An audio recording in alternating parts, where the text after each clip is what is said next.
ওয়েবগ্রাউন্ডে আপনাদেরকে স্বাগত। তো চলুন দেখা যাক আজকে আমাদের আলোচ্য বিষয়বস্তুগুলো কী কী। আজকে আমরা শিখতে চলেছি সাম ইম্পর্টেন্ট টপিক্স। আজকে আমরা সিএসএসের কিছু ইম্পর্টেন্ট টপিক্স নিয়ে আলোচনা করব। হ্যাঁ, সেটা সংক্ষিপ্ত, বাট সেগুলো খুবই ইউজফুল, আপনাদের জানাটা খুবই দরকার এই টপিক্সগুলো নিয়ে। তো আজকে আমরা দেখব যে কিছু কিছু ইম্পর্টেন্ট জিনিস যেটা সিএসএসে আপনাদের জানাটা খুবই প্রয়োজন, সেগুলো নিয়ে। তারপরে আমরা দেখব সিএসএসে ইনলাইন ও ব্লক জিনিসটা কী হয় সেটা নিয়ে আমি সংক্ষিপ্ত আলোচনা করব। হ্যাঁ, সংক্ষিপ্ত এই কারণে বলছি কেননা এই ইনলাইন আর ব্লক নিয়ে আমি পরবর্তীকালে আরও বিস্তারিত আলোচনা করব। আজকে আপনাদেরকে একটা ছোট্ট জিনিস আপনাদেরকে আমি বুঝিয়ে দেবো এই ইনলাইন আর ব্লক নিয়ে, যেটা আপনারা অলরেডি জানেন। এই যে এটা ইনলাইন আর ব্লক এটাও আপনারা জানেন, আমি জাস্ট একটুখানি আপনাদেরকে বলে দেবো যে এটাকে ইনলাইন বলে, এটাকে ব্লক বলে, ঠিক আছে? কিন্তু এগুলো আপনারা অলরেডি জানেন, সেটা কিভাবে আমি সেটা আপনাদেরকে বলে দেবো ভিডিওতে। এরপরে আমরা দেখব মোস্ট ইম্পর্টেন্ট জিনিস যেটা, সেটা হচ্ছে সিএসএসে ডিভ কী হয় এবং এটিকে কিভাবে ব্যবহার করা হয়। আপনারা যদি অন্য কারো কখনো কোনো HTML দেখেন তাহলে সেখানে দেখতে পারবেন সবাই ডিভ ব্যবহার করেছে। তো এই ডিভ জিনিসটা কী হয়, এই জিনিসটা নিয়ে আজকে আমরা বিস্তারিত আলোচনা করব। তো আজকে আমাদের ক্লাসটি খুবই ইন্টারেস্টিং হতে চলেছে আর এইটি খুবই ইম্পর্টেন্ট, তাই খুব মনোযোগ সহকারে ক্লাসটি দেখবেন। আর যদি আপনি এই ক্লাসটিতে নতুন হয়ে থাকেন তাহলে উপরে থাকা আই বাটনটিতে প্রেস করুন, সেখানে আপনি এই ফুল কোর্সের সমস্ত ভিডিওগুলো প্লেলিস্ট আকারে পেয়ে যাবেন। পাশাপাশি আপনি নিচে থাকা ডেসক্রিপশন বক্সেও ক্লিক করতে পারেন, সেখানেও এই সেম লিঙ্কটি অর্থাৎ প্লেলিস্টের লিঙ্কটি দেওয়া রয়েছে।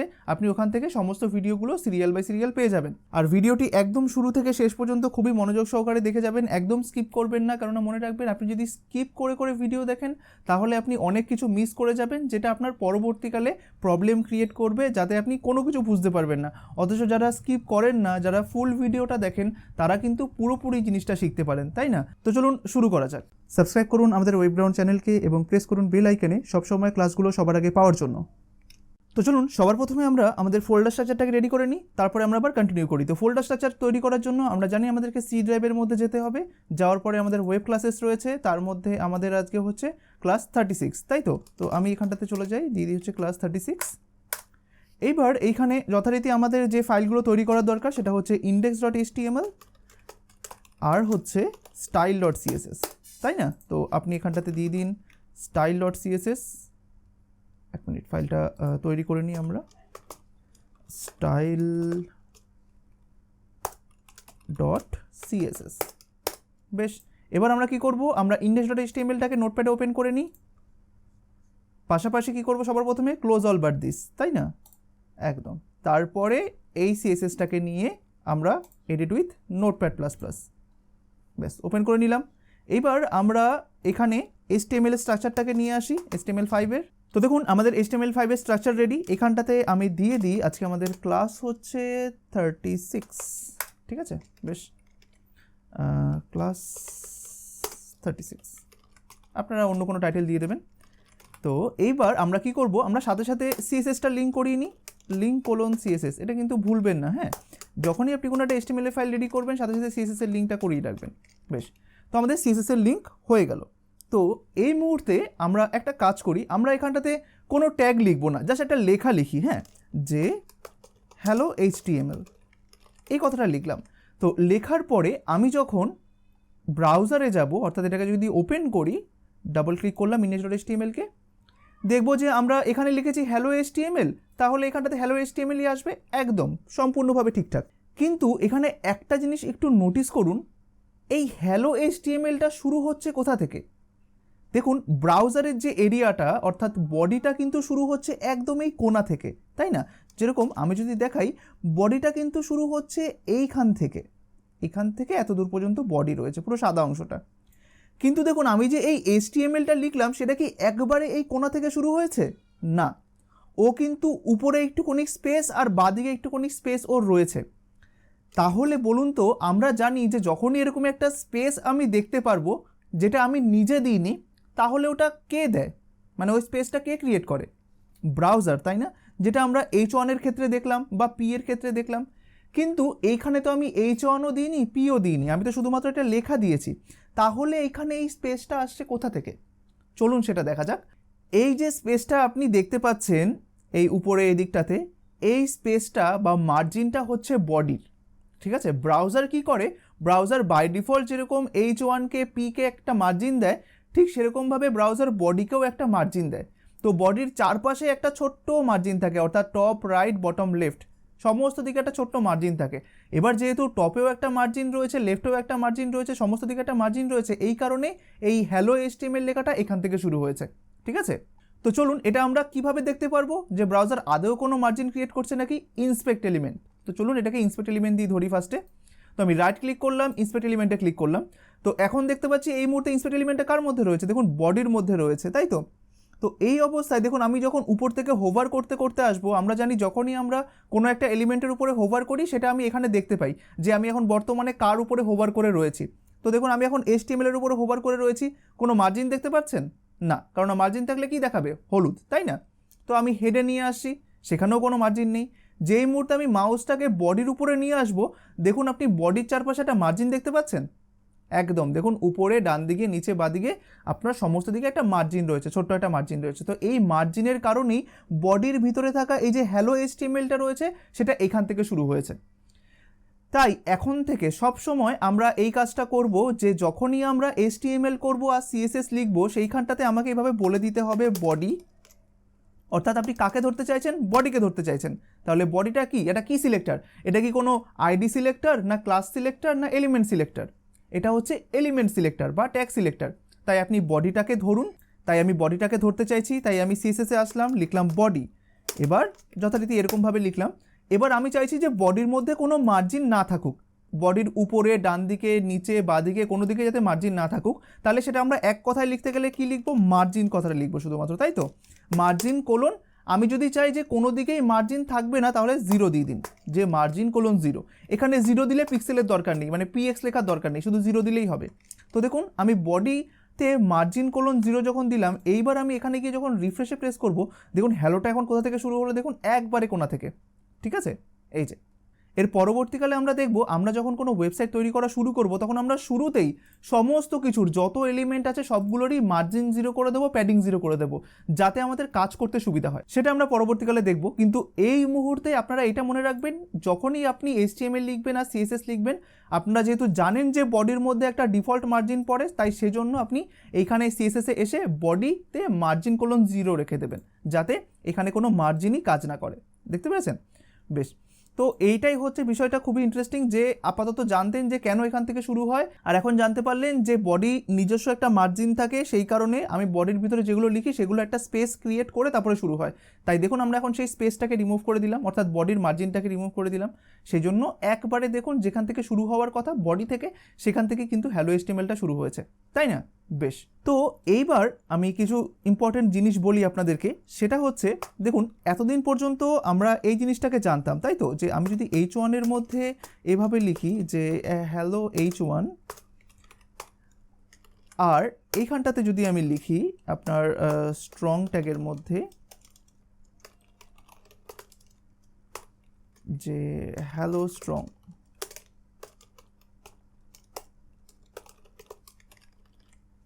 দেখুন এই দুটো জিনিসকে লিখলাম, এবার সেভ করলাম, করার পরে যখন রিফ্রেশে প্রেস করব, দেখুন এইখানে পুরোপুরিভাবে হ্যালো H1 আসলো।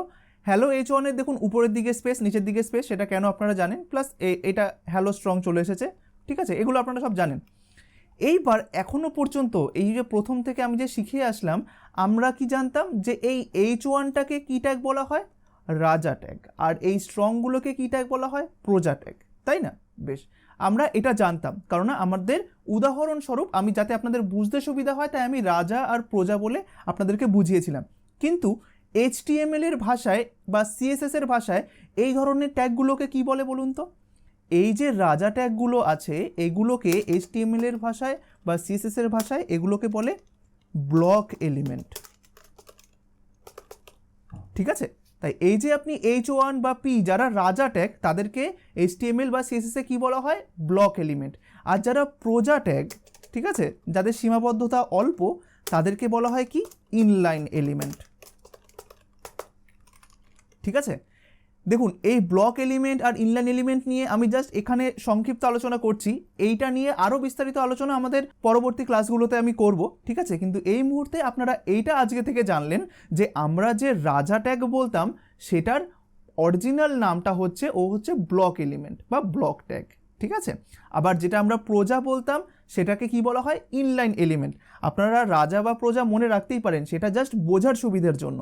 ঠিক আছে, যেহেতু আপনারা সবাই নতুন, তাই আপনাদেরকে আমি বোঝানোর সুবিধার্থে রাজা আর প্রজা বলেছিলাম, আপনারা চাইলে ওটাও মনে রাখতে পারেন। কিন্তু HTML বা CSS এর ভাষায় এদেরকে বলা হয়, রাজাদেরকে বলা হয় ব্লক এলিমেন্ট আর প্রজাদেরকে বলা হয় ইনলাইন এলিমেন্ট। তাই পরবর্তীকালে যদি আপনাদেরকে কেউ জিজ্ঞাসা করে যে ব্লক এলিমেন্ট কোনগুলো, আপনি যদি রাজাটাকে মনে রাখেন তাহলে আপনি অনায়াসে বলে দিতে পারবেন এগুলো এগুলো হচ্ছে ব্লক এলিমেন্ট। আর আপনাকে যদি বলা হয় ইনলাইন এলিমেন্ট কোনগুলো, যেহেতু আপনি রাজা আর প্রজা খুব ভালোভাবে বুঝেছেন, তাই প্রজা এলিমেন্ট বা ইনলাইন এলিমেন্ট কোনগুলো সেগুলো আপনি অনায়াসেই বলতে পারবেন। ঠিক আছে, তাই মনে রাখবেন যে এই যে H1 বা P, যারা একবারে শুরু থেকে শেষ পর্যন্ত জায়গাটা নিয়ে রাখে বা যাদের রাজত্বটা সম্পূর্ণ, তাই তারা হচ্ছে ব্লক এলিমেন্ট। আর যারা হচ্ছে প্রজা, যারা লিমিটেড জায়গার মধ্যে থাকে, সীমাবদ্ধ অবস্থায় থাকে, তাই তারা হচ্ছে ইনলাইন এলিমেন্ট। তাহলে আশা করি বুঝতে পেরেছেন যে HTML বা CSS এ ব্লক এলিমেন্ট কোনগুলোকে বলে আর ইনলাইন এলিমেন্ট কোনগুলোকে বলে। ঠিক আছে, বেশ। এবার দেখুন, এই যে আমরা ব্লক এলিমেন্ট আর ইনলাইন এলিমেন্ট বলছি, ঠিক আছে, এর ক্ষেত্রে কি হয়, আপনি তো ব্লক এলিমেন্টও ইউজ করা জানেন, ইনলাইন এলিমেন্টও ইউজ করা জানেন। তো কিছু কিছু জিনিস আপনারা সবসময় মনে রেখে দেবেন যে আমরা যদি চাই তাহলে একটা ব্লক এলিমেন্টের মধ্যে একটা ইনলাইন এলিমেন্টকে ব্যবহার করতে পারি।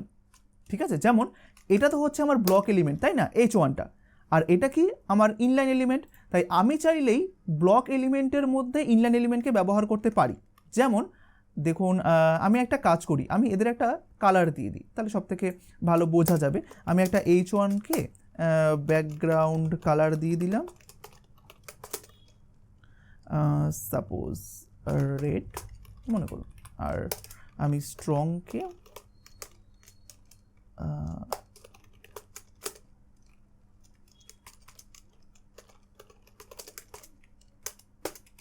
আমি একটা ব্যাকগ্রাউন্ড কালার দিয়ে দিচ্ছি, সাপোজ ব্লু। আপনারা সবসময় কালারগুলো কোথা থেকে নেবেন? ঠিক, ফ্ল্যাট UI কালার্স থেকে। দেখুন আমি এখানে একটা ভুল করেছি। এই নোটপ্যাড প্লাস প্লাস আপনাকে এতটা সুবিধা দিয়ে দেয় যে দেখুন, আমরা জানি প্রপার্টি নেমগুলো সবসময় ব্লু হয়, কিন্তু এখানটাতে দেখুন পুরো ব্ল্যাক হয়ে রয়েছে, তার মানে আমি কিছু একটা ভুল করেছি। এই যে দেখুন ব্যাকগ্রাউন্ড এটা হবে, তাই না? এটাকে সেভ করলাম, আমরা ব্রাউজারে আসবো, রিফ্রেশ প্রেস করব, দেখুন এটা এরকম হয়ে গেছে। তো আমি কি করছি, আমি কালারগুলো, লেখার কালারগুলো আমি হোয়াইট করে দিচ্ছি, হোয়াইট। এটাকে এখান থেকে কপি করলাম, এখানে আসলাম, সেভ করলাম, এখানে গেলাম, রিফ্রেশ করলাম, বেশ। এবার দেখুন ব্লক এলিমেন্ট বা রাজা ট্যাগগুলোর দেখুন রাজত্বটা কতটা বড়। ঠিক আছে, এইবার এগুলোর দেখুন এটা হচ্ছে এইটুকু। তাই দেখুন এই ব্লক এলিমেন্টগুলো কি বলে যে আমি তো রাজা, তাই আমি চাইলে প্রজাদেরকে যে কোনো কাজে ব্যবহার করতেই পারি। ঠিক আছে, কিন্তু যারা প্রজা তারা কি কখনো বলতে পারে আমি তো প্রজা, আমার যখন ইচ্ছে হবে আমি রাজাদেরকে এনে ব্যবহার করতে পারি? না, এটা একটা প্রজা কিন্তু কখনো বলতে পারে না, বাট একটা রাজা কিন্তু সেটা বলতেই পারে। তাই রাজা যদি চান যে এই প্রজা ট্যাগটাকে ওনার মধ্যে ব্যবহার করবেন, তাহলে কিন্তু উনি অনায়াসেই করতে পারেন। তাই উনি যদি চান একটা প্রজা ট্যাগকে উনি এই H1 এর মধ্যে ব্যবহার করবেন, যেরকম উনি যদি চান যে এই H1টাকে ইটালিক করবেন, তাই এখানে কি করবেন, উনি একটা EM ট্যাগ ইউজ করবেন আর এখানটাতে EM ট্যাগটাকে ক্লোজ করে দেবেন, তাই তো? বেশ, এইটা ভ্যালিড। একজন রাজা একটা প্রজাটাকে ব্যবহার করতেই পারে, তার পাওয়ার রয়েছে, কিন্তু একটা প্রজার কিন্তু একটা রাজাকে ব্যবহার করার, তাকে ইউজ করার কোনো ক্ষমতা নেই, তাই না? তাই উনি চাইলেই সেটা ব্যবহার করতে পারেন না। তাই আমি যদি বাইরে এরকম একটা আই ট্যাগ দিয়ে রাখি, মানে এটা হবে বাট এটা উচিত নয়। ঠিক আছে, আমরা যদি সেরকমভাবে দেখি, আমরা যদি একটা EM ট্যাগ বাইরে ব্যবহার করি আর /EM ট্যাগটাকে যদি ক্লোজ করি, এখানটাতে আমি দিলাম ধরুন হ্যালো EM। এবার আমি চাইছি EMটাকে হেডিং করব, H1 করব, তাই আমার মনে হতেই পারে যে আমি হয়তো এখানে H1 ট্যাগ শুরু করব, H1 ট্যাগ শেষ করব। না, এটা ঠিক নয়। ঠিক আছে, এটা যদি হয়ও তবু এটা ভুল, কারণ এটা আমরা কখনোই করব না। একটা প্রজা বা একটা ইনলাইন এলিমেন্টের ভেতরে কখনো আমরা একটা ব্লক এলিমেন্টকে ব্যবহার করব না। একটা ব্লক এলিমেন্টের ভেতরে আমরা ইনলাইন এলিমেন্টের ব্যবহার করতেই পারি। ঠিক আছে, কিন্তু আমরা কখনো একটা ইনলাইন এলিমেন্টের ভিতরে একটা ব্লক এলিমেন্টকে ব্যবহার করব না। ঠিক আছে, তো চলুন আমরা এখানে এটাকে সেভ করলাম, করার পর আমি এখানে আসলাম, আমরা রিফ্রেশে প্রেস করলাম, দেখুন দুখানা জিনিসই কিন্তু হয়েছে। হ্যাঁ, আচ্ছা আমরা একটা কাজ করি, আমরা CSSগুলোকে ফর দ্য মুমেন্ট আমরা রিমুভ করে দিই, আমাদের দরকার নেই। সেভ করলাম, তো আমি এটাকে গিয়ে রিফ্রেশে প্রেস করলাম, দেখুন দেখুন এটা হয়েছে যে এই হ্যালো H1, দেখুন H1 এর ভেতরে লেখাটা আমার যেরকম মানে ইটালিক হওয়ার কথা ছিল সেটা হয়েছে, আবার EM ট্যাগের ভেতরে এই যে EM লেখাটাকে হেডিং করতে চাইছি সেটাও কিন্তু হয়েছে। বাট এটা করা কখনো উচিত নয় আমাদের। আমরা কখনোই একটা ইনলাইনের ভেতরে একটা ব্লক এলিমেন্টকে এভাবে ব্যবহার করব না। ঠিক আছে, আমরা সবসময় চেষ্টা করব যে আমরা একটা ব্লক এলিমেন্টের ভেতরে একটা ইনলাইন এলিমেন্টকে ব্যবহার করতে, ঠিক আছে। আর আমরা সবসময় জানি একটা ট্যাগের ভিতরে মাল্টিপল ট্যাগ আমরা ব্যবহার করতেই পারি, ঠিক আছে। একটা ট্যাগের ভেতরে আমি অসংখ্য ট্যাগ ব্যবহার করতে পারি, কিন্তু সেটা বুঝে বুঝে। আমরা কখনো একটা কেননা এটা এখন আপনার মনে হচ্ছে যে হ্যাঁ এটা তো আমার কাছে হয়েই গেছে, মানে আমি তো একটা ইনলাইন এলিমেন্টের মধ্যে তো একটা ব্লক এলিমেন্টকে ব্যবহার করেইছি, ঠিক আছে, আমার তো কোনো সমস্যা হচ্ছে না। সমস্যাটা আপনি এখন ভিজুয়ালি বুঝতে পারবেন না যখন আপনি সিএসএস করবেন, যখন আপনি এর পরবর্তীকালে বিভিন্ন আপনি যখন সিএসএস এর প্রপার্টিগুলো শিখবেন এবং এক একটা প্রপার্টি যখন এক একটার মধ্যে ইমপ্লিমেন্ট করতে যাবেন তখন আপনার সমস্যাটা হবে। যদি আপনি এরকম স্ট্রাকচার মেনটেন করেন যে বাইরেরটা ব্লক এলিমেন্ট, ভিতরেরগুলো ইনলাইন ব্লক থাকতেই পারে, তাহলে এটা পুরোপুরিভাবে ঠিক। কিন্তু আপনার যদি এরকম হয় যে বাইরেরটা ইনলাইন, ভিতরেরটা আবার ব্লক, তাহলে আপনার সিএসএস এ প্রবলেম হতে পারে, ঠিক আছে, যেটা আপনারা পরবর্তীকালে ফেস করবেন। তাই চেষ্টা করবেন একটা ইনলাইন এলিমেন্টের ভেতরে একটা ব্লক এলিমেন্টকে সবসময় না লিখতে, ঠিক আছে। হয়ে গেলে সেটা আলাদা ব্যাপার, কিন্তু এটা চেষ্টা করবেন সবসময়, যেটা চেষ্টা করবেন একটা ভ্যালিড জিনিস লিখতে, সেটা হচ্ছে একটা ব্লক এলিমেন্টের ভেতরে একটা ইনলাইন এলিমেন্টকে লেখা, ঠিক আছে। বেশ, তো এইবার দেখুন আমরা জানলাম যে আমরা একটা এলিমেন্টের ভিতরে আরেকটা এলিমেন্টকে লিখতেই পারি, তাই না। সেটা খুবই ইজিভাবে, যেরকম আমরা H1 এর ভেতরে লিখলাম, এই যে H1 এর ভেতরে কাকে লিখলাম, H1 এর ভেতরে লিখলাম, সাপোজ আমরা একটা H1 দিলাম, এবার H1 এর ভেতরে আমরা লিখলাম হচ্ছে EMকে, তাই তো। বা অন্য কোনো আপনি ইনলাইন এলিমেন্টকেও লিখতে পারেন, যেরকম আমি স্ট্রংকে লিখলাম, বা অন্য কিছু, এভাবে আমরা লিখতে পারি, তাই তো। বেশ, তো এটা সবসময় মনে রাখবেন। এইবার আমরা মোস্ট ইম্পর্ট্যান্ট একটি টপিক বা একটি ট্যাগ যেটা সিএসএস এর সব থেকে বেশি ব্যবহার করা হয় বা HTML এর সব থেকে বেশি ব্যবহার করা হয়, সেটি হচ্ছে ডিভ ট্যাগ, ঠিক আছে, এই ট্যাগটা। তো চলুন আজকে এইটা নিয়ে আমরা একটু বিস্তারিত আলোচনা করি। তো দেখুন, এতদিন পর্যন্ত আমরা যে সমস্ত HTML এর কোডগুলো লিখে গেছি সেগুলো সব উন্মুক্ত, মনে হয় আমাকে একটা খোলা মাঠ দেওয়া হয়েছে, সেই মাঠের যেখানে খুশি আমি সমস্ত জিনিসগুলোকে রেখে গেছি। যেরকম আপনাকে যদি একটা মানে H1 বা প্যারাগ্রাফ বানাতে হয়, আপনি শুধুমাত্র এইভাবে লিখে গেছেন, তাই না, যে ধরুন H1 আমি লিখলাম হ্যালো হেডিং। তারপরে যদি একটা প্যারাগ্রাফ বানাতে হয় তখন আপনি লিখতেন যে পি লরেম, ব্যাস। তারপরে আবার যদি বলা হয় আপনাকে এবার একটা H2 ব্যবহার করুন, একটা P ব্যবহার করুন, আপনি এইভাবে লিখতেন যে H2 hello H2। Are suppose করসপন্ডিংলি আপনি পিটাও ব্যবহার করলেন এর নিচে, এই যে পি। তো এইভাবে আপনি সব কি করতেন, আপনি শুধুমাত্র বডির ভিতরেই সবগুলোকে লিখে যেতেন, তাই না, একদম পুরো এইভাবে লিখে যেতেন। কিন্তু এইটা কি একটা সাজানো গোছানো জিনিস, বা এটা কি আপনারা পুরোপুরি সাজিয়ে গুছিয়ে লিখছেন? না। তো চলুন আজকে আমরা একটা সাজানো গোছানো জিনিসটাকে শিখি বা জানি যে জিনিসটা কি হয়, ঠিক আছে। তো তার জন্য আমি জাস্ট একটুখানি আপনাকে একটা জিনিস এঁকে দেখাই। তো দেখুন, এতদিন পর্যন্ত আপনাকে যাই জিনিস দেওয়া হতো না কেন আপনারা শুধুমাত্র এভাবে লিখে যেতেন, তাই না। আমি এটাকে কালারটাকে রেড করে দিলাম। তো আপনারা কী করতেন, এভাবে লিখে যেতেন। ধরুন এটা H1, এটা P, এটা ধরুন ফর্ম ট্যাগ, এটা ধরুন টেবিল, সমস্ত কিছু, এটা ধরুন কোনো বোল্ড, এটা ইটালিক, সব কিছু আপনারা এভাবে লিখে যেতেন না। তাহলে এটা অগোছালো ভাব, কোনো কিছুই আপনি গুছিয়ে রাখেননি। বা কখনো মনে করুন এটাকে এখানে রাখলেন, এটাকে এখানে রাখলেন, এটাকে এখানে রাখলেন, মানে আপনার যেহেতু আপনার পুরো বডিটাই হচ্ছে একটা জায়গা, আপনি যে কোনো জায়গাতে যে কোনো কিছু রাখতে পারতেন, তাই না, অবাধে সমস্ত কিছু রাখতে পারতেন। কিন্তু আমরা এখন থেকে শিখব কীভাবে গুছিয়ে সমস্ত জিনিস রাখতে হয়, ঠিক আছে। তো সেটার জন্য আমরা কি করব দেখুন। এবার আপনাকে যদি বলা হয়, ধরুন আপনাকে আমি এটা প্র্যাকটিক্যাল এক্সাম্পল দিচ্ছি, আপনাকে আমি একটা পেন্সিল দিলাম, একটা রাবার দিলাম, একটা খাতা দিলাম, একটা বই দিলাম, ঠিক আছে। তো আপনি কি করলেন, আপনার একটা পেন্সিলকে এখানে রাখলেন, খাতাটাকে আপনার এখানে রাখলেন, রাবারটাকে এখানে রাখলেন, বইগুলোকে এখানে রাখলেন, সাপোজ একটা পেন দিলাম সেটাকে এখানে রাখলেন, ঠিক আছে। এবার এইটা হচ্ছেন আপনি। এবার আমি তো এগুলো আপনাকে দিয়েছি, এবার আমি যদি এবার আপনাকে আবার বলি যে আচ্ছা আমি তোমাকে যে সমস্ত স্টাডি মেটেরিয়ালসগুলো দিয়েছিলাম সেগুলো আমাকে একটু দাও তো, আমার কাজে লাগবে, তখন আপনি প্রবলেমে পড়ে যাবেন। কেন? কারণ আপনি তো বিভিন্ন জিনিস বিভিন্ন জায়গায় রেখেছেন, তখন আপনাকে খুঁজতে হবে, আচ্ছা আমি পেনটা কোথায় রেখেছিলাম, পেনটাকে এখানে রেখেছিলাম, খুঁজতে হবে। তখন আপনাকে খুঁজে বের করে সমস্ত কিছু কালেক্ট করে তারপরে আমাকে দিতে হবে, যেটা কিনা একটা লেন্দি প্রসেস, ঠিক আছে। তাই কখনো আমরা এরকমভাবে জিনিসগুলো ছড়িয়ে ছিটিয়ে রাখবো না। এইবার আপনি যদি এরকমভাবে না রেখে আপনি যদি একটু অন্যভাবে জিনিসটা রাখতেন, মনে করুন আপনি একটা কি করলেন, আপনি একটা মানে টেবিলের মধ্যে আপনার কাছে একটা টেবিল আছে, সেই টেবিলের মধ্যে আপনি সমস্ত জিনিসগুলোকে রাখলেন। আপনার ধরুন এই টেবিলটার মধ্যে আপনি এখানে সমস্ত কিছু রয়েছে, আমি পেন দিয়েছি, বই দিয়েছি, খাতা দিলাম, পেন্সিল দিলাম, রাবার দিয়েছি, এই সব জিনিসগুলোকে আপনি গুছিয়ে কার মধ্যে রাখলেন? এই টেবিলটার মধ্যে রেখে দিয়েছেন। ঠিক আছে, এবার এইটা হচ্ছেন আপনি আর এইটা হচ্ছি আমি, এগুলো আমি সব দিয়েছি। তো আমি যখন আপনাকে এগুলো সব দিলাম, আপনি কী করেছেন? একটা টেবিলের মধ্যে আপনি সমস্ত জিনিসগুলোকে গুছিয়ে রেখে দিয়েছেন। আপনার কিন্তু মনে আছে যে আমি যেগুলো আপনাকে দিয়েছিলাম সেগুলো আপনি অমুক টেবিলটাতে রেখে দিয়েছেন। এবার আমি যখন আপনাকে যে জিজ্ঞাসা করব যে আচ্ছা আপনাকে যে স্টাডি মেটেরিয়ালগুলো দিয়েছি সেগুলো একটু দিন, তো আপনি অনায়াসেই তখন আপনার মনে পড়ে যাবে আমি তো সবগুলো একটা টেবিলের মধ্যে রেখেছি, তাই এই টেবিলের মধ্যে যেগুলো যেগুলো আছে সেগুলো সব ওনার। আপনি কী করলেন? ওই টেবিলটা থেকে সব জিনিসপত্রগুলো নিয়ে আমাকে দিয়ে দিলেন। তাহলে বলুন তো কোনটা সুবিধা? প্রথমে যেটা দেখালাম এখানে এখানে সব ছড়িয়ে ছিটিয়ে রয়েছে, ওইভাবে রাখাটা ভালো, না এইভাবে সমস্ত কিছুকে গুছিয়ে রাখা ভালো একটা জায়গাতে? ঠিক, এই একটা জায়গার মধ্যে সমস্ত জিনিসগুলোকে গুছিয়ে রাখা ভালো, তাই না? এই যে জায়গাটা এটাকেই বলা হয় ডিভ। ঠিক আছে, এই জিনিসটাকে কি বলা হয়? এই জিনিসটাকেই বলা হয় ডিভ। ঠিক আছে, আর এই যে ভিতরে এই যে জিনিসগুলোকে, এই পেন্সিল, রাবার, এগুলো অ্যাকচুয়ালি কি?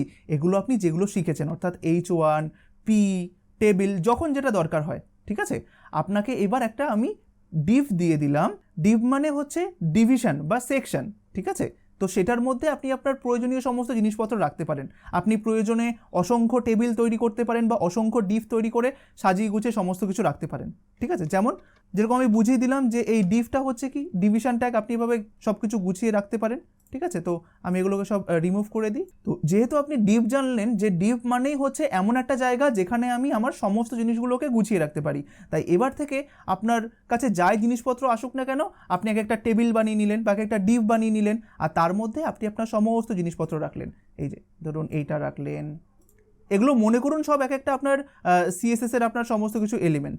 ঠিক আছে, মনে করুন, বা HTML এর ট্যাগ, এটা মনে করুন। ঠিক আছে, এগুলো সব একটা HTML এর ট্যাগ, যেরকম ফর্ম ট্যাগ হতে পারে, অমুক ট্যাগ হতে পারে। তাহলে দেখুন এই সব জিনিসগুলোকে যেগুলো আপনি ছড়িয়ে ছিটিয়ে একটা জায়গাতে রাখতেন, সেগুলো আপনি এখন কার মধ্যে রাখছেন? ডিভের মধ্যে রাখছেন না? একদম।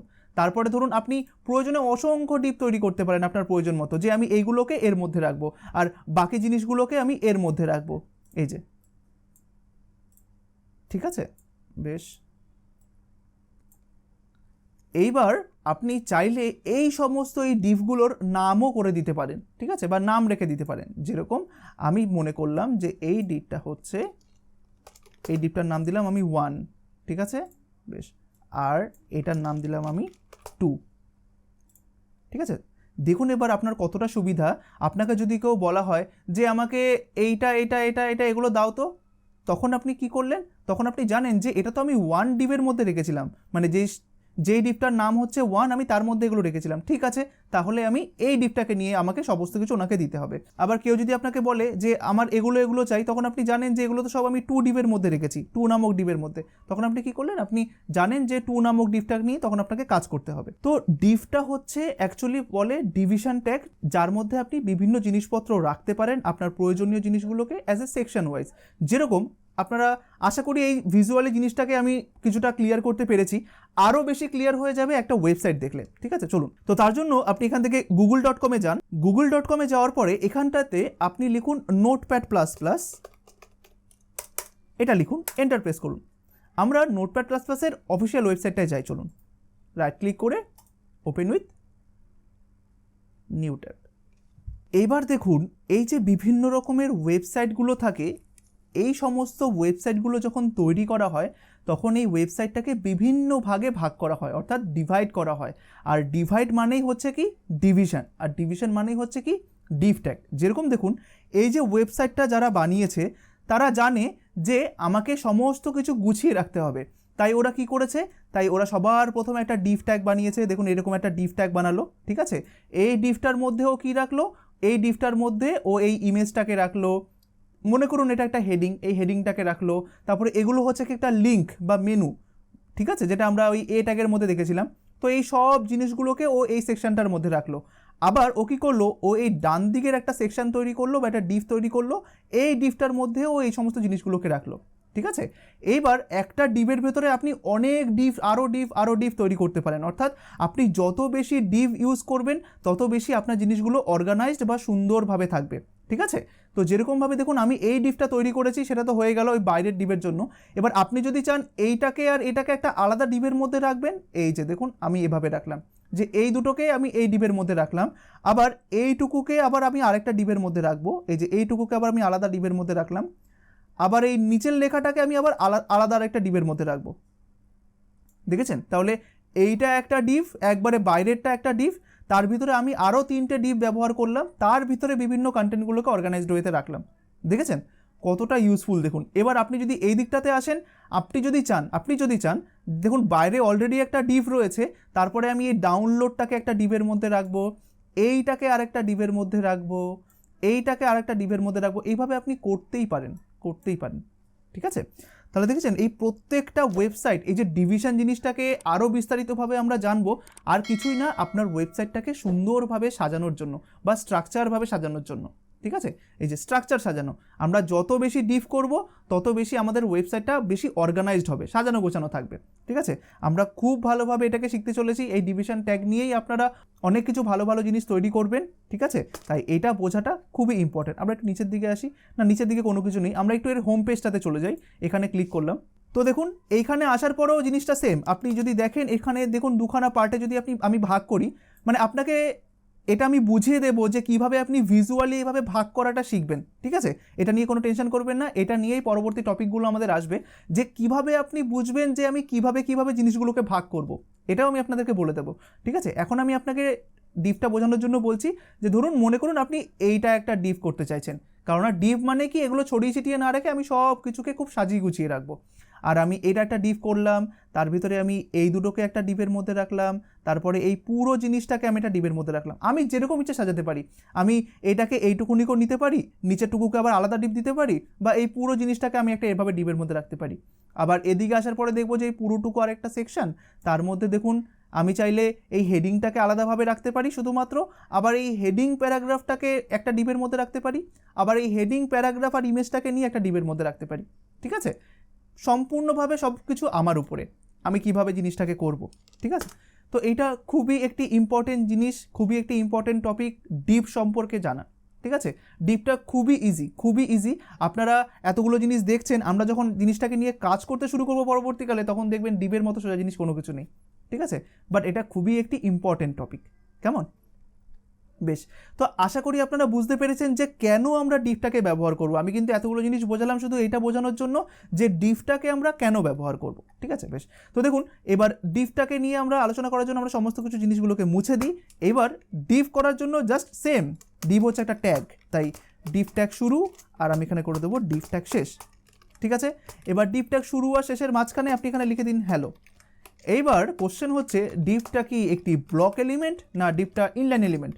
চলুন দেখা যাক, এটা আমাকে কে বলে দেবে? আমাকে ইন্সপেক্ট এলিমেন্ট বলে দেবে। তো আমি এগুলোকে ক্লোজ করে দিলাম ফর দ্য মোমেন্ট। এখানে আসার পরে রিফ্রেশে প্রেস করলাম, দেখুন হ্যালোটা এখান থেকে শুরু হয়েছে। আপনি যদি ইন্সপেক্ট এলিমেন্ট না করেন তাহলে কি আপনি বুঝতে পারবেন যে অ্যাকচুয়ালি এইটা আপনার মানে ব্লক এলিমেন্ট বা ইনলাইন এলিমেন্ট কিনা? বা ইন্সপেক্ট এলিমেন্টের থেকেও সব থেকে সহজ উপায় হচ্ছে যে এলিমেন্টটা ব্লক বা ইনলাইন কিনা এই ডিভের একটা ব্যাকগ্রাউন্ড দিয়ে দিন। তাহলে কি করব, আমরা ডিভটাকে এবার একটুখানি ধরি ইয়েতে সিএসএসে, কারণ ডিভ আমাকে সিএসএস করতে গেলে আমাকে সবার ফার্স্টে ডিভটাকে ধরতে হবে। তো আমি এখন কী হিসাবে ধরবো? আমি এখন এলিমেন্ট সিলেক্টরের মাধ্যমে ধরবো, তাই এলিমেন্টের নামটা হচ্ছে ডিভ। আপনি এখানটাতে দিয়ে দিন ডিভের ব্যাকগ্রাউন্ড রেড দিয়ে দিলাম, ঠিক আছে, বা পিঙ্ক দিয়ে দিলাম, সেভ করলাম। দেখুন তো সবার ফার্স্টে কোনো একটা এলিমেন্ট কতটুকু জায়গা নিয়ে রয়েছে সেটা যদি আমি ভিজুয়ালি ইন্সপেক্ট এলিমেন্ট ছাড়া দেখতে চাই, তাহলে আমাকে সেই এলিমেন্টটার কী করতে হবে? সিএসএসে গিয়ে একটা ব্যাকগ্রাউন্ড দিয়ে দেবো। যদি ব্যাকগ্রাউন্ডটা শুরু থেকে শেষ পর্যন্ত নেয় তাহলে সেটা হচ্ছে ব্লক এলিমেন্ট। যদি ব্যাকগ্রাউন্ডটা শুধুমাত্র যেইটুকুনিক এলিমেন্টটা রয়েছে সেইটুকুনিক নেয় সেটা হচ্ছে ইনলাইন এলিমেন্ট। তো এখানে গিয়ে আমি রিফ্রেশে প্রেস করলাম, দেখলাম যে দেখুন পুরো ব্যাকগ্রাউন্ডটা শুরু থেকে শেষ পর্যন্ত নিয়েছে। তার মানে কি? তার মানে এটা হচ্ছে ব্লক এলিমেন্ট, তাই না? বেশ, তো এবার যদি আপনি ব্যাকগ্রাউন্ডটাকে রিমুভ করে দেন, এখান থেকে আমি ব্যাকগ্রাউন্ডটাকে এখানে পুরো সিএসএসটাকে রিমুভ করে দিলাম, সেভ করলাম, এখানে আসলাম, রিফ্রেশে প্রেস করলাম। এবার আপনি কিছুই তো বুঝতে পারছেন না যেটা ব্লক বা ইনলাইন কিনা। আমি ইন্সপেক্ট এলিমেন্টের মাধ্যমে বোঝার চেষ্টা করি, রাইট ক্লিক করলাম, জাস্ট ডিভের উপরে নিয়ে গেলাম।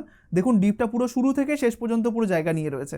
ঠিক আছে, তার মানে এটা হচ্ছে ব্লক এলিমেন্ট বা ব্লক বা ইনলাইন বোঝার জন্য সব থেকে আমি বলবো যেটা বেস্ট উপায়, আপনি এখানটাতে ব্যাকগ্রাউন্ড দিয়ে দিন, ঠিক আছে? তাহলে সব থেকে ভালো আপনি বুঝতে পারবেন যে এটা আদৌ ব্লক কিনা বা আদৌ ইনলাইন কিনা, ঠিক আছে? তাহলে আশা করি বুঝতে পেরেছেন যে ডিভটা হচ্ছে একটা ব্লক এলিমেন্ট, ঠিক আছে? বেশ, এইবার দেখুন এই ব্লক এলিমেন্টটার মধ্যে আমি যে আগে জিনিসগুলো লিখতাম, যে এই ব্লক এলিমেন্টের মধ্যে নর্মালি কী থাকে, সাপোজ এই ব্লকটার মধ্যে কোনো কিছু নেই, এবার এটার মধ্যে আমরা কী কী জিনিস রাখবো, আগে আমরা এই যে H1 লিখতাম বা একটুখানি আমি আবার Ctrl Z প্রেস করে না আমি আবার আগের জায়গাতে নিয়ে চলে যাই, এই যে এইভাবে সব ছড়িয়ে ছিটিয়ে রাখতাম, তাই না? তো এইবার আমরা কি করব, আমরা এই জিনিসগুলোকে এভাবে ছড়িয়ে ছিটিয়ে না রেখে আমরা একটা ডিভের মধ্যে রাখবো, ঠিক আছে? তো দেখুন এবার আমরা কি করলাম, এবার আমি এখানে একটা ডিভ তৈরি করলাম, ঠিক আছে? এবার আমরা যে একটু আগে দেখলাম না এখানে যে প্রত্যেকটা ডিভের একটা নাম দিলাম 1 বা 2, এই নামগুলো কিসের মাধ্যমে দেব? ঠিক আমরা জানি যে নামকরণ কিসের মাধ্যমে দেওয়া যায়, আইডি বা ক্লাসের মাধ্যমে। তো আমরা এতগুলো আইডি সবসময় ব্যবহার করব না, আইডিটাকে খুব কম ব্যবহার করব, যখন আমাদের প্রয়োজন হবে তখনই আমরা আইডি ব্যবহার করব, আদারওয়াইজ নয়। আমরা সবসময় ক্লাস ব্যবহার করব, তাই আমি এখানটাতে দিয়ে দিলাম ডিভ ক্লাস ইকুয়াল টু 1, অর্থাৎ আমি এর একটা নাম দিয়ে দিলাম। এইবার এই ডিভ ট্যাগ শুরু আর শেষের মধ্যে আমি কি রাখবো, আমি এই জিনিসগুলোকে রাখবো, যেগুলো আমি আগে সব ছড়িয়ে ছিটিয়ে রাখতাম সেগুলোকে সব আমি এখন গুছিয়ে রাখবো। দেখুন আমি এর ভিতরে গেলাম, এটাকে পেস্ট করলাম, দেখুন যখনই আমি Ctrl V করলাম একটা জিনিস, এবার আমরা যখন একটা এলিমেন্টের ভিতরে আরেকটা এলিমেন্টকে রাখা শিখছি তখন এই জিনিসটাকে একটু ভালো করে আমি আপনাদেরকে বুঝিয়ে দিই। যেরকম দেখুন আমি এখানটাতে ডিভ ট্যাগ শুরু ডিভ ট্যাগ শেষ করেছি, আমি জানি ডিভ ট্যাগ শুরু আর শেষের মাঝখানে অর্থাৎ ট্যাব দিয়ে এইখানটাতে এই জিনিসগুলোকে ফেলবো, তাই তো? তাই দেখুন এইটা করার জন্য সবার প্রথমে আপনি এই মাঝখানের জায়গাটাকে একটুখানি বেশি বড় করে নিন। আপনি এখন মাঝখানে আছেন, একবার উপরে চলে গেলেন। এবার দেখুন যেই মুহূর্তে আমি এখান থেকে এটাকে এনে Ctrl C করব, আপনি পুরোপুরিভাবে এর মাঝখানে থাকবেন, কিন্তু দেখুন আমি এর পুরো মাঝখানে রয়েছি, এই ডিভ ট্যাগ শুরু আর শেষের মাঝখানে আপনাকে এটাকে এনে পেস্ট করতে হবে, একটুখানি স্পেসটা তৈরি করে নেবেন। আমি এখানে Ctrl V করলাম, দেখুন যেই মুহূর্তে পেস্ট করলাম H1টা ঠিকঠাকভাবে পুরোপুরিভাবে নিল, কারণ এখান থেকে শুরু হওয়ার কথা, কিন্তু পিটা দেখুন একবারে বাদিক ঘেসে গেল, এদিকটা পুরো ডিপ বরাবর চলে আসলো। তাই আমাকে কি করতে হবে, আমাকে এইখান থেকে এটাকে ক্লিক করে ট্যাব প্রেস করতে হবে, দেখুন পিটা চলে আসলো, ঠিক আছে? তো যখনই এটা এরকমভাবে সেজে গেল তখন আমাকে কি করতে হবে, উপরের স্পেসগুলোকে রিমুভ করে দিতে হবে, আবার নিচের স্পেসগুলোকেও রিমুভ করে দিতে হবে। এটা সবসময় এভাবে করবেন, ঠিক আছে? দেখুন এবার দেখুন এই যে জিনিসটা যেটা আগে অগোছালোভাবে ছিল সেটাকে আমি গুছিয়ে খুব সুন্দরভাবে রাখলাম এবং এই সম্পূর্ণ জিনিসটার একটা নামও দিয়ে দিলাম 1, তাই না? দেখুন এইটাকেই বলা হয় ডিভিশন বা সেকশন বানানো, অর্থাৎ আমি একটা সেকশন বানালাম, সেকশনের মধ্যে আমি এই জিনিসগুলোকে রাখলাম। এবার এই সেকশনের মধ্যে একটা হেডিং থাকতে পারে, একটা প্যারাগ্রাফ থাকতে পারে, আবার ইমেজ থাকতে পারে, একটা ফর্ম থাকতে পারে, একটা টেবিল থাকতে পারে, যাই থাকুক না কেন আপনি সবগুলোকে মিলিয়ে একটা গ্রুপ করলেন বা সবগুলোকে গুছিয়ে তার একটা নাম দিলেন, যে তার নামটা কি 1, যে আপনি জানেন এই সব জিনিসগুলো কার মধ্যে রয়েছে, 1-এর মধ্যে রয়েছে, ঠিক আছে? এবার আপনি এটাকেও একটু গুছিয়ে রাখুন। এবার কেন আমি আপনাদেরকে বললাম যে যখন আপনি ডিভের শুরু আর শেষের মাঝখানে কোনো একটা কিছুকে কপি করে পেস্ট করতে যাবেন তখন সবার ফার্স্টে একটা স্পেস তৈরি করে নেবেন। মনে করুন আপনার এখানে অনেকগুলো পি রয়েছে, Ctrl D।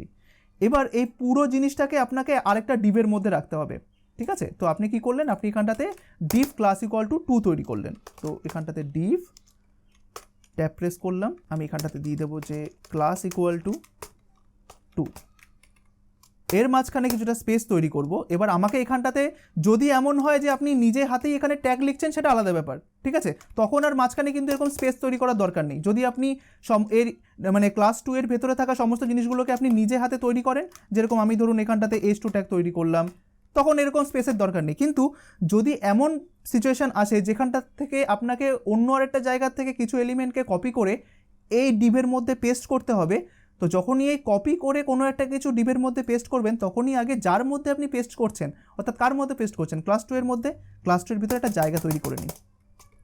তারপরে কার্সারটাকে একবারে এদের মাঝখানে নিয়ে যান, ঠিক আছে? তারপরে কোনটাকে আপনি কপি করতে চাইছেন এইটুকুকে সিলেক্ট করুন, Ctrl X করলাম, কাট করলাম, তারপরে এই মাঝখানটা এসে ক্লিক করলাম, তারপরে Ctrl V করলাম। দেখুন যখনই আপনি কোনো একটা জিনিসকে, কোনো একটা বাঞ্চ অফ জিনিসকে আপনি এখানে এসে পেস্ট করলেন, শুধু প্রথমটাই দেখুন ঠিকঠাকভাবে অ্যালাইন হয়েছে, বাদবাকিগুলো কিন্তু অ্যালাইন হয়নি। তাই আপনি কি সবগুলো লাইনকে এভাবে ধরে ধরে ধরে ধরে ট্যাপ প্রেস করবেন না, আপনার কোনটুকু লাইন ভুলভাল পড়েছে এখান থেকে এইটুকু, তাই না? প্রথম লাইনটুকু কিন্তু ঠিকঠাক আছে, তাই আপনি একবারে শেষে কার্সারটাকে নেবেন, দেখুন একবারে যেখানটাতে শেষ লাইনটা, সেখানে আমি ক্লিক করলাম, কার্সারটা ব্লিঙ্ক করছে। এই অবস্থায় আপনার কিবোর্ডের শিফট বাটনটাকে প্রেস করে ধরবেন। শিফট বাটনটা প্রেস করে ধরে যেখান থেকে ভুল হওয়াটা শুরু হয়েছে ঠিক তার আগে প্রেস করুন। এই যে যেরকম দেখুন এখান থেকে শুরু হয়েছিল, এখানে ক্লিক করলাম, দেখুন একবারে শেষ থেকে শুরু পর্যন্ত সব কিছু সিলেক্ট হয়ে গেল। ঠিক আছে, এই অবস্থায় জাস্ট আপনি এটা ট্যাপ প্রেস করুন, দেখুন এবার সবগুলো একসাথে পুরো অ্যালাইন হয়ে গেল। দেখেছেন? তো এইটাই আপনি সবসময় করবেন। আমরা যখন জাভাস্ক্রিপ্ট দেখবো বা পিএইচপি দেখবো, সেখানেও দেখবো যে আমাদেরকে এইভাবে জিনিসগুলো করতে হচ্ছে। তাহলে কি আপনার ভুল হওয়ার সম্ভাবনাটা খুব কম থাকে, আপনার জিনিসগুলো খুব অর্গানাইজড হয়। এই কারণে আমি বলেছি যে স্পেসগুলো আগে থেকে ক্রিয়েট করে নেবেন। ঠিক আছে, এটা সবসময় করবেন। তো এবার দেখুন, এবার আমাদের উপরের স্পেসগুলো দরকার নেই, আমরা উপরের স্পেসগুলোকে সিলেক্ট করে ডিলিট করে দিলাম। এবার নিচের স্পেসগুলো ঠিক তাই সিলেক্ট করে ডিলিট করে দিলাম। ঠিক আছে, সেভ করলাম। তো দেখুন এই মুহূর্তে দেখুন আমাদের এবার এই জিনিসগুলোর দরকার নেই, এটাকে রিমুভ করে দিলাম। দেখুন আমাদের কোডটা কতটা বেশি অর্গানাইজড হয়ে গেল। আগে আমাদের HTML-টা কীভাবে থাকতো আর এখন আমাদের HTML-টা কীভাবে রয়েছে। দেখুন এই সমস্ত কিছু আমরা একটা ডিবের মধ্যে রেখে দিলাম, যে এই যে জিনিসগুলো হেডিং এগুলো রয়েছে সব এখানে রয়েছে, আবার এগুলো দেখুন এখানে রয়েছে। আপনি ডিফারেন্স কিছু বুঝতে পারবেন না। দেখুন আমি যখন এখানে যাব, আউটপুটে যখন দেখব, দেখুন আপনি কিচ্ছু ডিফারেন্স বুঝতে পারছেন না, কিন্তু আগেও এভাবে দেখাতো এখনও এইভাবে দেখাতো। কিন্তু ডিফারেন্সটা কি? ডিফারেন্সটা হচ্ছে আমার অর্গানাইজেশনে। ঠিক আছে, আমি কিভাবে অর্গানাইজড করেছি। দেখুন এখন যখন আপনি এখানে দেখতে পারবেন, দেখুন কি সুন্দরভাবে এখানে একটা অ্যারো দিয়ে দিয়েছে। আপনি বুঝতেই পারছেন যে এই হেডিংটা কার মধ্যে রয়েছে, এই ডিভের মধ্যে রয়েছে, আবার এই প্যারাগ্রাফটা কার মধ্যে রয়েছে, এর মধ্যে রয়েছে। এবার দেখুন এই অ্যারোটার উপরে যখন আপনি ক্লিক করবেন এই ডিভের বাঁদিকে, তখন দেখুন সব কিছু আপনি এখানেই বুঝতে পারছেন।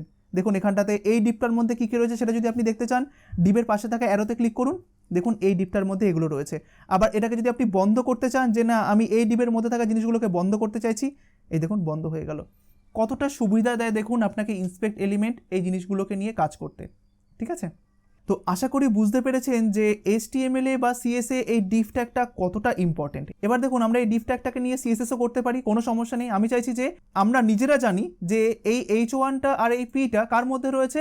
এই দেখুন এই ডিভ ক্লাস ইকুয়াল টু 1 এর মধ্যে রয়েছে, তাই আমি চাইছি ডিভ ক্লাস ইকুয়াল টু 1কে আমি একটু স্টাইল দেবো। তাই আমাকে কি করতে হবে, দেখুন আমরা অলরেডি ওরা একটা ক্লাস দিয়েছি, তাই আমি ক্লাসটাকে ধরি।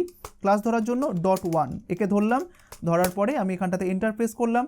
করার পরে এবার এখানটাতে আপনি দিয়ে দিন সমস্ত কিছু, যেগুলো যেগুলো আপনি CSS এর প্রপার্টি হিসাবে শিখেছেন, মনে রাখবেন সেগুলো সমস্ত এলিমেন্টকে বা ট্যাগকে দেওয়া যায়। তবে কিছু কিছু ব্যতিক্রম রয়েছে, ঠিক আছে, বাট ম্যাক্সিমাম ট্যাগকে আপনি যে সমস্ত CSSগুলো শিখে এসেছেন সেগুলো অ্যাপ্লাই করতে পারেন। তো আমি এখানটাতে ওর একটা ব্যাকগ্রাউন্ড হাইফেন কালার দিয়ে দিলাম, মনে করুন ইয়েলো, আর লেখার কালারটা নর্মালি ব্ল্যাক থাকবে। আর ক্লাস 2কে অর্থাৎ এই ক্লাসটাকে ক্লাস 1 এবার ক্লাস 2কে এটাকে নিয়ে আমি .2 এর একটা আমি একটা ব্যাকগ্রাউন্ড দিয়ে দিই, সাপোজ স্কাই ব্লু। সেভ। এই অবস্থায় আমি যখন এখানে এসে রিফ্রেশে প্রেস করব, দেখুন এটা ইয়েলো হয়ে গেল, এটা স্কাই ব্লু হয়ে গেল। এবার দেখুন একবারে গা ঘেঁষে রয়েছে না সব কিছু। তো আমরা কি করব, আমরা চাইছি যে একটুখানি স্পেসিং থাক এই এলিমেন্টের ভেতরে, এদিকে একটু স্পেস থাকবে, এদিকে একটু স্পেস থাকবে, এদিকে একটু স্পেস থাকবে। তাই কোনো একটা এলিমেন্ট বা ট্যাগের ভেতরে স্পেস দেওয়ার জন্য কি ব্যবহার করতে হয়, ঠিক প্যাডিং, তাই না? তাই আমি যদি এখানটাতে বলে দিই যে এর প্যাডিংটা তুমি দাও হচ্ছে 10 পিক্সেল এই ডিভটার, তাহলে দেখুন ওর চারপাশে একটা প্যাডিং তৈরি হয়ে যাবে। দেখুন এবার সুন্দর লাগছে না একবারে। এবার এটাও দেখুন এটা খুব আগলি লাগছে, তো এটাকেও আমি একটুখানি সুন্দর করতে চাইছি, তার জন্য এটাকেও আপনি একটু প্যাডিং দিয়ে দিন। মনে করুন আমি এটার প্যাডিং দিয়ে দিলাম, অর্থাৎ ক্লাস 2 এর 2 বলে যে ডিভটা রয়েছে তার আমি প্যাডিং দিয়ে দিলাম যে আপনার 10 পিক্সেল 8 পিক্সেল, একটু কম ওটার থেকে। সেভ। দেখুন একদম পুরোপুরিভাবে খুব সুন্দরভাবে দেখুন রেডি হয়ে গেল, খুব সুন্দর একটা স্পেসিং তৈরি হয়েছে। এবার দেখুন আমাদের যেহেতু এখন এগুলো সব একটা গ্রুপের মধ্যে রয়েছে, অর্থাৎ আমি একটা ডিবের মধ্যে রেখেছি, কখনো যদি আপনাকে এটা বলা হয় যে এইটাকে উপরে নাও এটাকে নিচে নামাও, ঠিক আছে, দেখুন আপনার ক্ষেত্রে কতটা সহজ। দেখুন আগে যদি ডিব না থাকতো তখন আপনাকে কি করতে হতো, এগুলোকে সবগুলোকে সিলেক্ট করে এর উপরে নিয়ে যেতে হতো। কিন্তু এখন তো আপনার পুরোপুরিভাবে একটা অর্গানাইজড কোড আপনি লিখেছেন, তাই না, সব কিছু ডিবের মধ্যে রেখেছেন। তাই আপনি এবার কী করবেন, আপনি পুরো জিনিসটাকে সিলেক্ট করুন, Ctrl+X, এর ভিতরে যান, Ctrl+V, দেখুন সেভ করলাম, এখানে আসলাম, রিফ্রেশ, এটা উপরে চলে গেল, এটা নিচে চলে আসলো। দেখেছেন কতটা ইউজফুল দেখুন একটা ডিভ ব্যবহার করা আপনার। এটা তো কিছুই নয়, মানে এটা একটা সিম্পল উদাহরণ। এই ডিভ ব্যবহার করে আপনার কত আপনার ইউজফুল বা এই ডিভটা আপনার কতটা উপকার করতে চলেছে এটা আপনি পরবর্তীকালে বুঝতে পারবেন। বাট এখানেই দেখে নিতে পারছেন আপনি যে কতটা ও আপনাকে হেল্প করছে বিভিন্ন জিনিসগুলোকে অর্গানাইজডভাবে লিখতে বা সাহায্য করছে, তাই না? তো দেখুন এবার আমরা এইখানে শুধু একটা ডিভ ব্যবহার করলাম, মনে করুন একটা ডিভ ট্যাগ লিখলাম। তো ডিভ ট্যাগ লেখার পরে এখানটাতে ক্লাস ইকুয়াল টু দিয়ে দিলাম হচ্ছে 3, ঠিক আছে? এর ভিতরে আমি এখন কোনো কিছুকে রাখলাম না। তো আমি এটাই দেখাতে চাইছি যে আমরা শুধুমাত্র একটা ডিভ লিখে আমরা জাস্ট এই 3টাকে ধরে যেরকম আমরা h1কে করতাম সেরকমভাবেও করতে পারি, অর্থাৎ .3 আমি এখানে আসলাম, এটাকে জাস্ট একটা কী করবো, আমি একটা উইথ দিয়ে দেবো। যেহেতু এটা একটা ব্লক এলিমেন্ট তাই আমি এটাকে উইথ, হাইট, মার্জিন, প্যাডিং সব দিতে পারি, কিন্তু ইনলাইন হলে সেগুলোর ক্ষেত্রে কিন্তু রেস্ট্রিকশান ছিল, তাই না? তো আমি এখানে উইথ দিয়ে দিলাম এটার 300 পিক্সেল, হাইট দিয়ে দিলাম হচ্ছে আপনার 300 পিক্সেল, আর ব্যাকগ্রাউন্ড দিয়ে দিলাম, ব্যাকগ্রাউন্ড কালার আমি দিয়ে দিলাম হচ্ছে ব্লু। মনে করুন এখানে আসলাম রিফ্রেশে প্রেস করলাম, দেখুন এখানে একটা ডিভ তৈরি হয়ে গেল, 300 পিক্সেল উইথ আর 300 পিক্সেল হাইটের একটা ডিভ তৈরি হয়ে গেল। তো পরবর্তীকালে কি হয়, আপনাকে বিভিন্ন জিনিস টেস্টিংয়ের জন্য এরকম একটা ডিভ তৈরি করতে হয়, তারপরে ডিভের একটা উইথ হাইট দিয়ে এরকম একটা ব্লক বানাতে হয়, এই যে এরকম একটা বক্স বানাতে হয়। তো পরবর্তীকালে আপনি মানে এটা টেস্টিং পারপাসের জন্য অনেক সময় আপনার ইউজফুল হতে পারে, তাই সেই সমস্ত ক্ষেত্রেও এই ডিভটাকে ব্যবহার করা হয় যে আমি একটা শুধু একটা ডিভ রাখবো যার ভিতরে আমি কোনো কিছু রাখবো না, জাস্ট এটাকে নিয়ে আমি একটা উইথ আর হাইট দেবো, সেরকম টেস্টিং পারপাসে আপনি এরকম ডিভকে ব্যবহার করতে পারেন। বাট একটা ডিভকে মেনলি ব্যবহার করা হয় এই অর্গানাইজডভাবে সাজানোর জন্য, অর্থাৎ এক একটা সেকশনে ভাগ করার জন্য। যেরকম আমার এটা হচ্ছে একটা সেকশন, এটা হচ্ছে আরেকটা সেকশন। তো এই জিনিসটাকে আরেকটু ভালোভাবে বোঝার জন্য যেরকম দেখুন আমি যদি এরকম করি, মনে করুন আমি একটা ছবিকে নিয়ে আসতে চাইছি, ঠিক আছে? আমরা এখান থেকে এই সিসেসটাকেও রিমুভ করে দিলাম, আমরা একটা ছবি নিয়ে আসি। হ্যাঁ, তো আমি ক্লাস 13-এ আই থিঙ্ক ক্লাসেস 12 এই যে ইমেজ, আমি এই পিকচারটাকে এখান থেকে কপি করলাম, করার পরে আমি আসবো আমাদের 36 নাম্বার ক্লাসে। এখানটাতে আমাকে ইমেজেস বলে একটি ফোল্ডার তৈরি করতে হবে, তার ভিতরে আমি ইমেজটাকে রেখে দিলাম, ঠিক আছে? তো এইবার আপনাকে মনে করুন যে এইখানে একটা আপনার এরকম রয়েছে, আপনি আগে কি করতেন, আগে জাস্ট আপনাকে যদি বলা হতো যে একটা হেডিং তৈরি করুন, দুটো প্যারাগ্রাফ থাকবে নিচে আর তার নিচে একটা ছবি থাকবে, আপনি কি করতেন, আপনি মনে করুন এটা আমরা H2 দিয়েই করলাম, H2 দিস ইজ হেডিং। যদি আপনাকে বলতাম দুটো প্যারাগ্রাফ হবে নিচে নিচে, তখন আপনি কি করতেন, এই একটা প্যারাগ্রাফ আর পরেরটাকে আপনি এরকমভাবে ধরে কন্ট্রোল ডি প্রেস করতেন, তাই না? এবার তার নিচে আপনার ইমেজটাকে রাখতেন, এসআরসির মধ্যে আমি দিয়ে দেবো সেম ওয়ে, পাতটা আপনারা জানেন কিভাবে দিতে হবে, যে ইমেজেসের মধ্যে থাকা এইটাকে, আমি জাস্ট এগুলোকে নিয়ে আর দেখালাম না, এগুলো সব আপনারা জানেন অলরেডি। তো আমি এখানে ইমেজেস দিলাম, স্ল্যাশ ইমেজেস, অল্টের মধ্যে দিয়ে দিলাম HTML ইমেজ, ঠিক আছে? সো এটা দেওয়ার পরে আমি যখন এটাকে সেভ করব, এখানে আসবো, রিফ্রেশে প্রেস করব, তখন দেখতে পাচ্ছি যে হ্যাঁ এটা একটা উইথ আর হাইট দিয়ে দিই, জাস্ট উইথটা দিয়ে দিই, হাইটটা অটোমেটিক্যালি রেশিও ওয়াইজ নিয়ে নেবে। তো উইথ আমি দিয়ে দিলাম 200, সরি।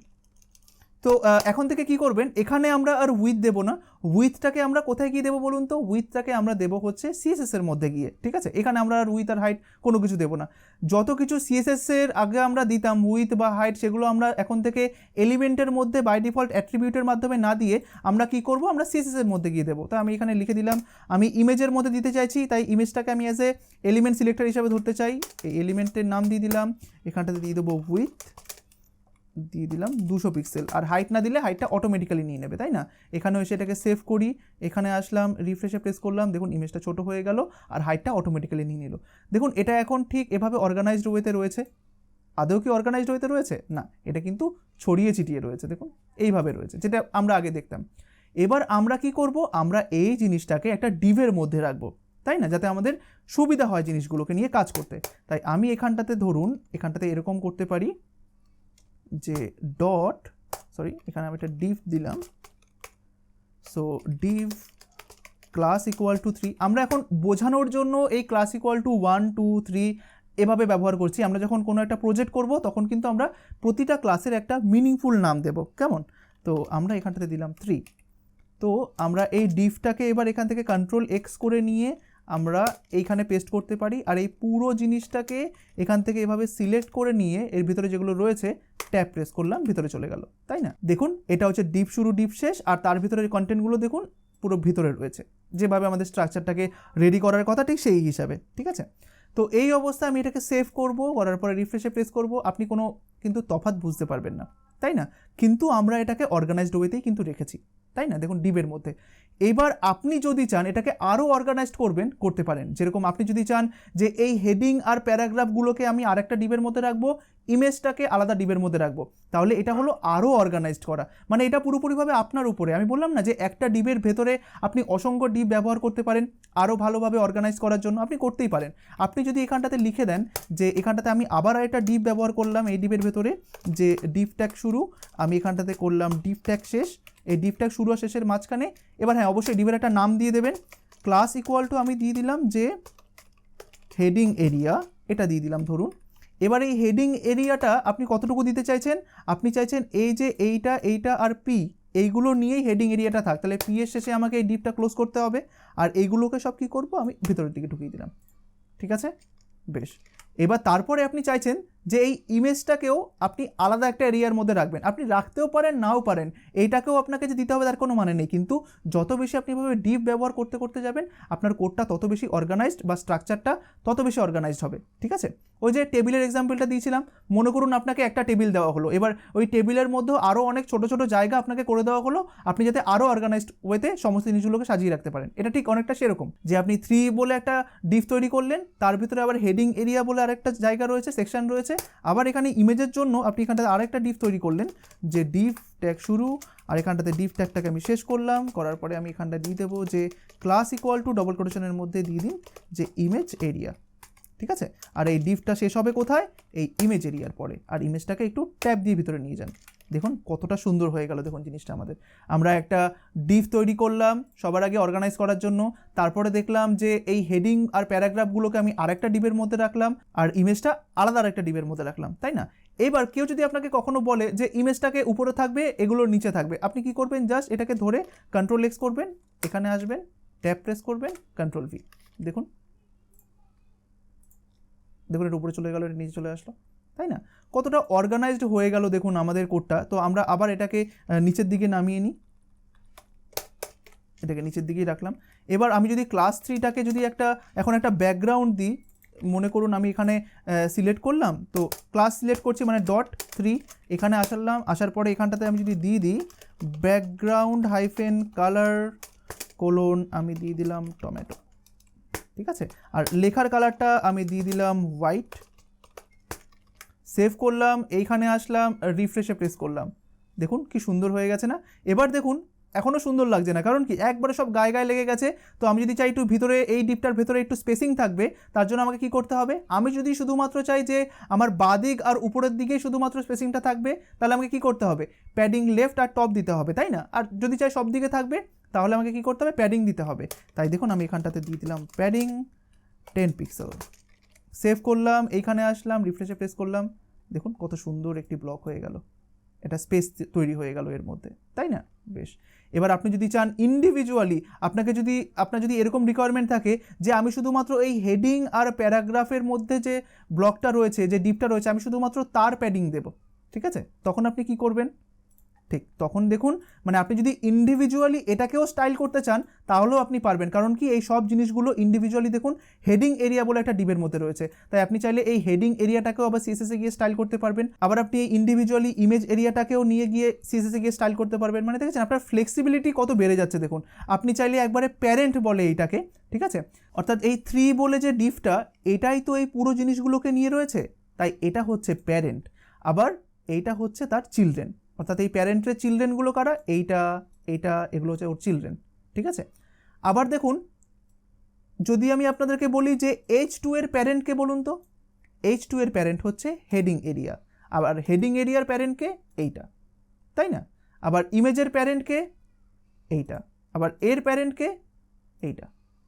তো এইগুলো খুবই একটি ইন্টারেস্টিং জিনিস, যেগুলো আমরা পরবর্তীকালে আরও শিখবো। এই প্যারেন্ট চাইল্ড রিলেশনশিপ কী হয়, খুবই সোজা এগুলো, তাই আস্তে আস্তে আপনারা সব বুঝবেন। আজকে আমি এত ডিপলি ডিফটাকে এই কারণে বোঝাচ্ছি কারণ এই ডিফটা খুবই ইউজফুল।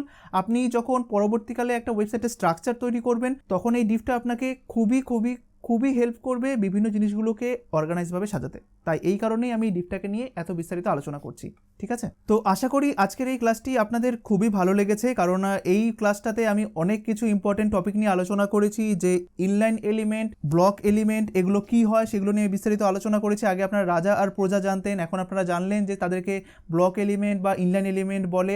প্লাস আমরা ইনলাইন এলিমেন্টের ভিতরে ব্লক এলিমেন্টকে ব্যবহার করতে পারি কিনা, বা ব্লক এলিমেন্টের ভিতরে ইনলাইন এলিমেন্টকে ব্যবহার করতে পারি কিনা, সেই সমস্ত বিষয়ে বিস্তারিত আলোচনা করেছি। পাশাপাশি সব থেকে যেটা মোস্ট ইম্পর্টেন্ট জিনিস সেটা হচ্ছে ডিভ নিয়ে আলোচনা করেছি, ঠিক আছে? এই পরবর্তীকালে আমরা আরও বেশি এই ডিভ নিয়ে কাজ করব, কিন্তু আজকের এই জিনিসটা আপনাকে ডিভটাকে খুব ভালোভাবে বুঝতে হবে। আর এর পরবর্তী পর্বগুলো আমাদের আরও ইম্পর্টেন্ট হতে চলেছে, যেখানে খুব সুন্দর টপিক আমাদের আসতে চলেছে এই ডিভের উপরে, ঠিক আছে? তো আশা করি আজকের এই ক্লাসটা আপনাদের খুবই ভালো লেগেছে। আর যদি আপনাদের এই ক্লাস সম্পর্কে কোনো রকম কোনো কোশ্চেন থাকে আপনারা নিচে কমেন্ট বক্সে গিয়ে কমেন্ট করবেন, আমি সেখানে আপনাদের অ্যান্সার দিয়ে দেবো। আর ভিডিওটি আপনাদের ভালো লেগে থাকলে প্লিজ ভিডিওটিকে সবার কাছে শেয়ার করে দেবেন, যাতে আমি বা আমার এই ভিডিওগুলো আপনাদের সাথে সাথে অন্যরাও শিখতে পারেন, ঠিক আছে? আশা করি আজকের এই ক্লাসটি আপনাদের খুবই ভালো লেগেছে। পরবর্তী ক্লাসগুলো আরও বেশি ইম্পর্টেন্ট ও ইন্টারেস্টিং হতে চলেছে, তাই সাথে থাকুন, ভালো থাকবেন, ধন্যবাদ। সাবস্ক্রাইব করুন আমাদের ইউটিউব চ্যানেলকে এবং প্রেস করুন বেল আইকনে সবার প্রথম আমাদের লেটেস্ট এবং আপডেটেড ক্লাসগুলোকে পাওয়ার জন্য। আর লাইক করুন যদি আপনাদের ভিডিওটি ভালো লেগে থাকে, আর সাথে সাথে শেয়ার করুন।